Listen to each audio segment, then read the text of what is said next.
আচ্ছা, কেউ কি জানে কেউ কেন, কিভাবে, কেমন করে কারোর সঙ্গে জড়িয়ে পড়ে? প্রেমে পড়ে? কেউ জানে না।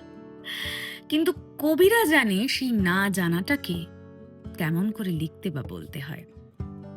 তো কবি বলছেন, "আমার শুধু ইচ্ছে করে সঙ্গে বসে থাকি। আমার শুধু ইচ্ছে করে সঙ্গে বসে থাকি। হঠাৎ করে তোমার গায়ে গোপনে হাত রাখি। রাখতে রাখতে সাহস হবে, সাহস থেকে প্রেম। বুঝবে আমি শিকড়গুলো কিভাবে ছড়ালেম। আমার শুধু ইচ্ছে করে সঙ্গে ভেসে যেতে। আমার শুধু ইচ্ছে করে সঙ্গে ভেসে যেতে।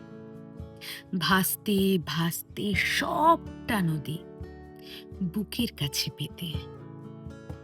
এমনি করেই সাহস হবে, সাহস থেকে প্রেম। তখন তুমি বুঝবে না যে কিভাবে জড়ালেম।